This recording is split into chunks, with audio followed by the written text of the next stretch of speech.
আসসালামু আলাইকুম রহমতুল্লাহি ওয়া বারাকাতুহু। আমি দ্বীনি বিষয়ে কিছু আলোচনা করব। সে বিষয়টা হচ্ছে ধূমপান, সিগারেট। আপনারা যে ধূমপান করতেছেন, আপনারা কি একবারও ভেবে দেখেছেন এর থেকে কতটা দুর্গন্ধ ছড়ায়? আমি নিজে একজন ধূমপায়ী ছিলাম, তো অনুভূতিটা আমি অনুভব করতে পারি যে একটা ধূমপান থেকে কী ধরনের দুর্গন্ধ ছড়ায়, যেটাকে দুর্গন্ধ বলা হয়। তো দীর্ঘ টাইম এই দুর্গন্ধটা ছড়ায়।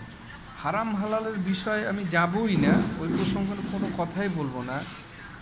তো বিশেষ করে বেশিরভাগ সময় যারা ধূমপান করেন, মসজিদে গেলে তারা উজু করিয়া তাড়াহুড়ো করে উজু করে মসজিদে গিয়ে দাঁড়ায়, কিন্তু পাশের যে ব্যক্তিরা থাকে তাদের ধূমপানের গন্ধে খুবই খারাপ লাগে, যেটা আমার অনেকবার হয়েছে এরকম সমস্যাটা।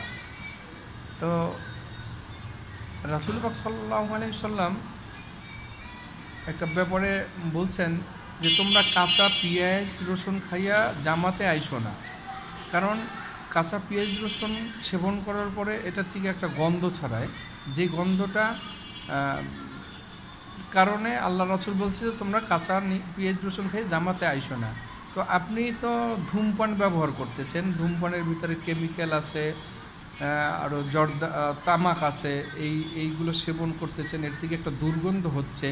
এই দুর্গন্ধ হওয়ার পরও আপনি কিভাবে এটা কোন ইয়েতে আপনি এটা জারি রাখতেছেন, বা এখনও আপনি ধূমপান ছাড়তেছেন না? আসলে আপনি কি করতে চান? আপনার উদ্দেশ্যটা কি? অবশ্যই জানাবেন।